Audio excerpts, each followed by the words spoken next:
Kepolisian saudara kini membuka peluang kasus tewasnya Brigadir RAT untuk dibuka kembali. Pakar hukum menilai ini merupakan hal baik karena masih banyak aspek yang harus didalami dari kasus tewasnya Brigadir RAT. Setelah sebelumnya Polres Metro Jakarta Selatan menutup kasus tewasnya Brigadir RAT dengan kesimpulan tewas bunuh diri. Kepolisian RI kini membuka peluang kasus tewasnya Brigadir RAT untuk dibuka kembali.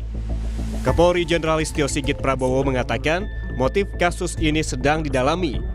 Namun, Kapolri meminta hal teknis ditanyakan ke jajaran Polda dan Polres yang menangani kasus. Saya kira terkait dengan kasus utamanya itu harus dijawab dulu. Terkait dengan hal-hal yang sifatnya tambahan tentunya akan dirapatkan, ya, apakah perlu dan tidak. Namun yang paling utama adalah peristiwa yang terjadi, motifnya yang sedang didalami. Saya kira nanti karena itu sangat teknis, biar yang menjelaskan nanti level Polres atau Polda, ya. Pakar hukum Hibnu Nugroho mengapresiasi langkah Kapolri yang berniat membuka kembali kasus tewasnya Brigadir RAT. Ia mengatakan terlalu dini untuk menutup kasus ini demi hukum. Kasus ini saya kira menarik. Menariknya dari subjek orangnya dan dari objek peristiwanya. Jadi kalau menurut saya terlalu dini kalau menentukan CCTV saintifik pada TKP. Karena ini kan tadi alur suatu peristiwa Pak Kabit menyatakan Pak Mikael itu sudah cuti lama, ada masalah hukum. Pertanyaannya, adakah orang lain yang ikut memberikan masukan? Adakah ikut yang mengancam? Adakah faktor lain? Sehingga dari bukti saintifik ini ada bukti langsung dan bukti tidak langsung. Pertanyaannya, dari mana dia berangkat ke rumah tadi? Ini yang harus diselidiki. Oleh karena itu saya apresiasi Pak Kapolri, jangan ditutup demi hukum. Buka kembali dulu. Bisa.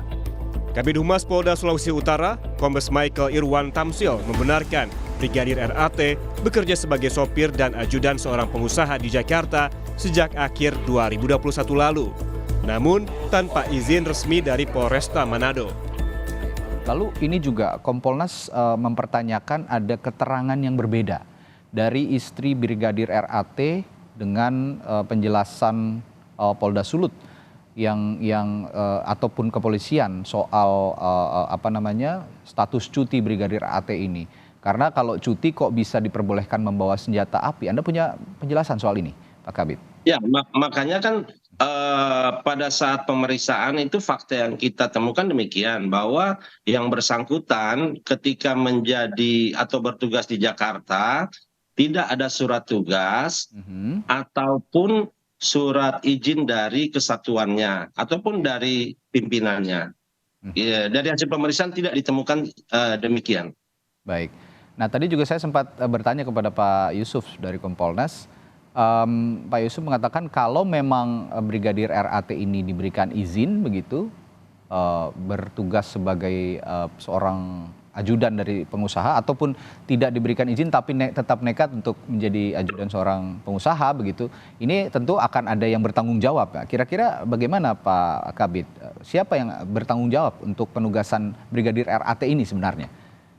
Ya, sampai sekarang dari pihak Propam, Polda Sulut maupun dari Itwasda sedang melakukan pendalaman atau pemeriksaan berkaitan dengan keberadaan Brigadir RAT di Jakarta.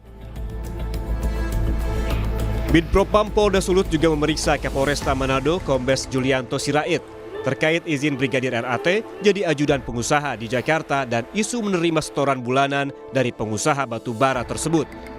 Kabid Humas Polda Sulut juga membantah Kapolresta Manado menerima uang dari pengusaha yang mendapat pengawalan Brigadir RAT. Komisi Kepolisian Nasional Kompolnas menganggap kasus ini tergolong serius dan harus diselidiki secara terbuka. Ini sekali lagi kami dorong sebenarnya apa yang terjadi dalam penugasan itu, apakah memang ada permintaan kebutuhan tertentu untuk melindungi seseorang dari satu situasi kondisi ancaman kejahatan atau kaitannya dengan tugas Polri terhadap orang tersebut. Nah, tentu ini menjadi materi pemeriksaan Propam yang sementara ini sedang berjalan. Ya, kita tunggu saja. Kompolnas tidak ingin mempengaruhi lebih jauh. Itu, Mas. Sebelumnya dari rekaman CCTV saat kejadian, Brigadir RAT yang bertugas menjadi ajudan dan sopir pengusaha terlebih dulu menurunkan penumpang mobil saat tiba di rumah di kawasan Mampang, Jakarta Selatan. Lalu Brigadir Ridal Ali Tommy kembali memajukan mobil dan berselang lama terlihat arah mobil tak terkendali dan didapati Brigadir RAT menembak dirinya sendiri di dalam mobil. Sebelum korban ditemukan tewas, sang istri menyebut Brigadir RAT masih menghubunginya.